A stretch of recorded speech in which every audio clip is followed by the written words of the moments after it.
Pleasant day, everyone. Before I start the discussion, allow me to introduce myself first. I am Maria Nicole Ibero, and my group mates for this report are Ms. Colles, Ms. Sastre, Ms. Aquino, Ms. Peñafel, and Mr. Macasero. Today, we will be discussing about linguistics and language learning, the universal grammar approach. So, for the table of contents of this topic, it will cover the following: introduction, why a universal grammar, what does universal grammar consist of, universal grammar and first language acquisition, universal grammar and second language acquisition, and evaluation of universal grammar based approaches to second language acquisition.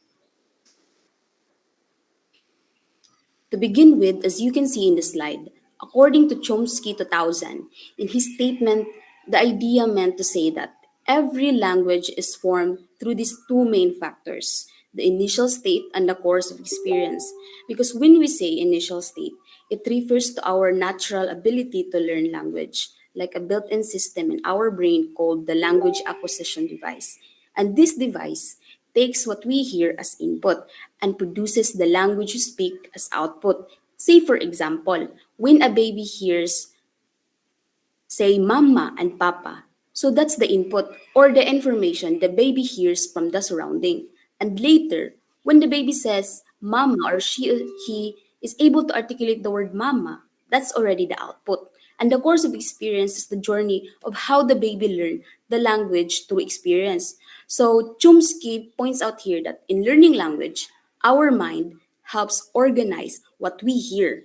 And according to Chomsky, this is part of what we call the universal grammar, meaning that humans are naturally equipped to learn language. And later on, you will understand why this theory of Noam Chomsky is relevant in second language acquisition.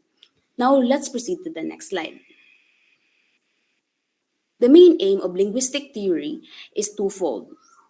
First, to characterize what human languages are like, or descriptive adequacy. And second, to explain why they are that way, or explanatory adequacy. To elaborate it, when we say descriptive adequacy, from the word descriptive, it simply means describing what a language looks like, its rules, structure, and features. For example, in English, we say the cat is sleeping. So it follows a pattern of subject plus verb plus object. Another in Japanese, people say cat sleeping is, and this describes the different sentence structures. So that's descriptive adequacy. On the other hand, when we say explanatory adequacy, and from the word explanatory, it means explaining why languages have